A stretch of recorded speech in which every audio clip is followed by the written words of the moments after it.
मुझे अपनी शक्तियों को दुगुना करना है।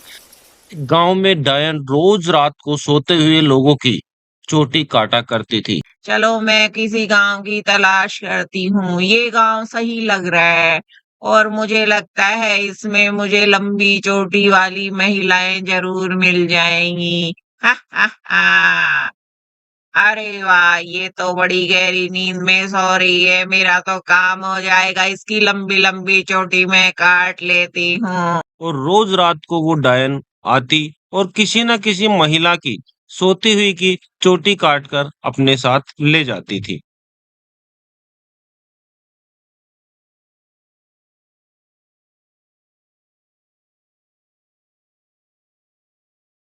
और जैसे ही विमला की आंख खुलती है, अपनी कटी हुई चोटी देखकर वो घबरा जाती है और जोर जोर से रोने लगती है। हाय राम, मेरी चोटी किसने काट ली? अब मैं क्या करूंगी? मेरे लंबे लंबे बाल कितने सुंदर लगते थे। किसने ये मेरे साथ किया? मैं क्या करूं?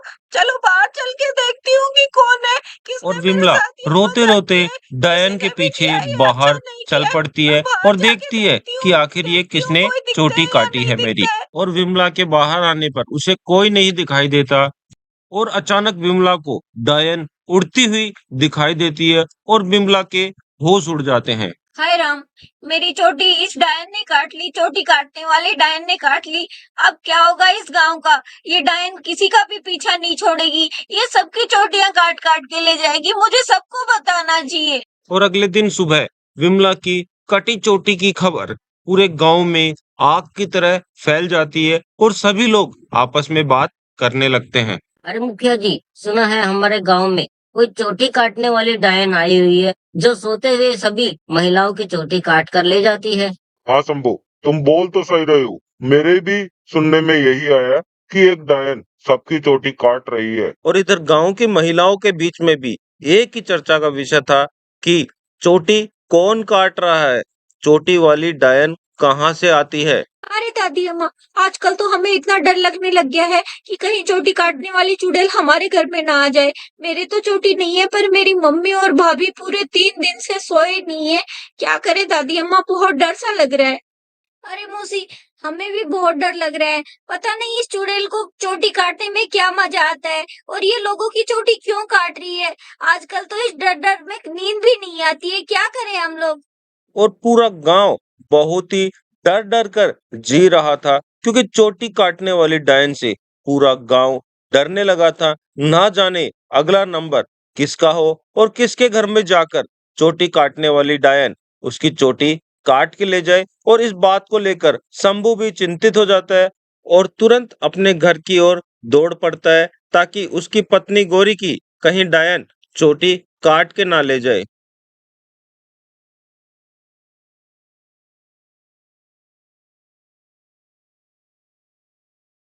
और शंभू जैसे ही घर पे पहुंचता है तो उसकी पत्नी गौरी अपने बालों में कंघी करती रहती है और शंभू उसको देखकर उसके पास आकर कुछ बोलने लगता है। अरे गौरी, तुम ठीक तो हो? तुम्हें पता है गांव में अभी चोटी काटने वाली डायन घूम रही है और 3 लोगों की अभी तक चोटी काट चुकी है। तुम जरा अपना ख्याल रखना और तुम्हारे बाल बहुत लंबे होने लगे हैं। और इस प्रकार शंभू अपनी पत्नी को समझाता है, परंतु गौरी उसकी बात पर बिल्कुल भी गौर नहीं करती और अपने बालों को संवारने में व्यस्त रहती है। गौरी, अरे गौरी, सुनाई दे रहा है तुम्हें मेरी बातें? गांव में बाल काटने वाली डायन घूम रही है जो लोगों की चोटी काट कर ले जा रही है। तुम्हारे बाल भी दिन प्रतिदिन बड़े होते जा रहे हैं। कहीं तुम्हारी चोटी ना काट के ले जाए, ध्यान रखना। अरे तुम बिल्कुल चिंता मत करो। मेरी चोटी मैं किसी भी डायन को नहीं काटने दूंगी। कोई भी डायन मेरे बालों का कुछ भी नहीं बिगाड़ सकती है। और फिर रात होते ही डायन निकल पड़ती है अपने नए शिकार की ओर। अरे वाह, जैसा मैंने सोचा था वैसा ही हुआ। मेरा शिकार तो सो रहा है और बहुत जल्द मैं अमर बन जाऊंगी। मुझे 2 ही चोटियां काटनी है।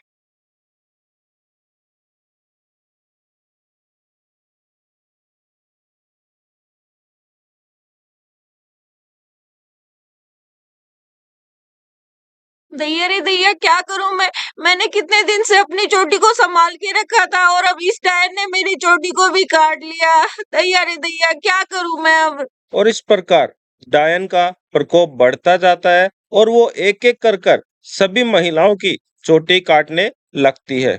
अरे भाई, कल भी हमारे गांव में चुड़ैल ने किसी महिला की चोटी काट ली। लेकिन एक बात समझ में नहीं आई, जब जब चुड़ैल किसी महिला की चोटी काटती है, शंभू की पत्नी गौरी के बाल लंबे होते जाते हैं। हाँ भाई, ये तो मेरे भी सुनने में आया है। जब जब चुड़ैल किसी के बाल काटती है, गौरी भाभी के बाल लंबे होने लगते हैं। और ये सारी बातें शंभू एक पेड़ के पीछे खड़ा खड़ा सुनता रहता है और सुनने के बाद में तुरंत ही अपने घर की ओर दौड़ पड़ता है।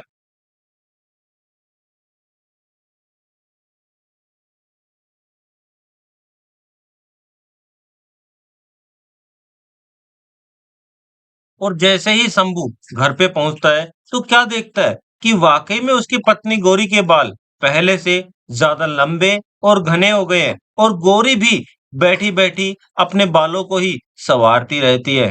गौरी, आज भी हमारे गांव में चुड़ैल ने किसी महिला की चोटी काट ली, क्या तुम्हें भी इसके बारे में पता है? और शंभू इस प्रकार से अपनी पत्नी को बोलता रहता है, लेकिन उसकी पत्नी अपने बालों को बनाने में ही व्यस्त रहती है और शंभू की कोई भी बात नहीं सुनती। गौरी, गौरी, क्या तुम्हें मेरी बात सुनाई दे रही है? मैं कब से तुम्हें पुकारे जा रहा हूँ और तुम हो कि कोई जवाब नहीं दे रही, अपने बालों को ही संवारने में लग रही हो। मैंने देखा है 3-4 दिन से तुम्हारे बाल बहुत ही तेजी से बढ़ रहे हैं। गौरी जब शंभू की बात का कोई जवाब नहीं देती, तो शंभू को यकीन हो जाता है कि चोटी काटने वाली चुड़ैल कोई और नहीं, मेरी पत्नी गौरी ही है। अरे, आ गए आप? कब आए आप? अरे गौरी, मेरे को तो बहुत समय हो गया और कब से मैं तुम्हें पुकारे जा रहा हूँ। तुम हो कि मेरी बात सुन ही नहीं रही, अपने बालों को ही संवार रही हो। अरे, ऐसी कोई बात नहीं है। मैं कुछ और ही सोच रही थी। चाय बनाऊं आपके लिए? और गौरी की इस प्रकार गोलमोल बातें सुनकर शंभू का शक यकीन में बदल जाता है। और अगले दिन सुबह शंभू अपने दोस्त भोला को ये सारा वाक्य फोन पर बताता है। हेलो भोला, मैं शंभू बात कर रहा हूँ। यार, एक बड़ी समस्या आ गई है। गांव में एक चोटी काटने वाली डायन घूम रही है और मुझे शक है कि वो चोटी काटने वाली डायन कोई और नहीं, मेरी पत्नी गौरी ही है। अरे भाई शंभू, ऐसा थोड़ी ना होता है। कहीं भाभी को लेकर तुम्हें गलतफहमी तो नहीं हो गई?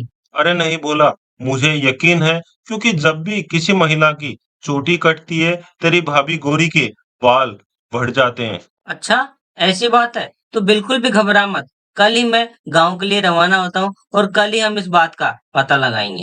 हाँ भोला, तू जल्दी करके आना, अब तो यार मुझे डर सा लगने लगा है। और अगले दिन रात को माजरा क्या है ये जानने के लिए भोला और उसका दोस्त शंभू आपस में कमरे में छुप जाते हैं और छुप छुप कर वो गोरी को देखते रहते हैं। और ठीक रात को 12 बजे गोरी उठती है और इधर उधर देखती है।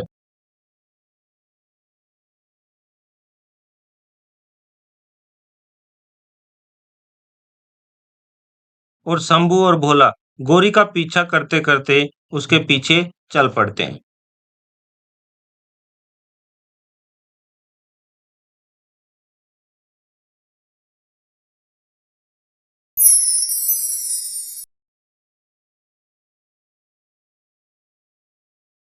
अरे भोला, देखा तुमने गौरी कैसे एकदम से डायन बन गई?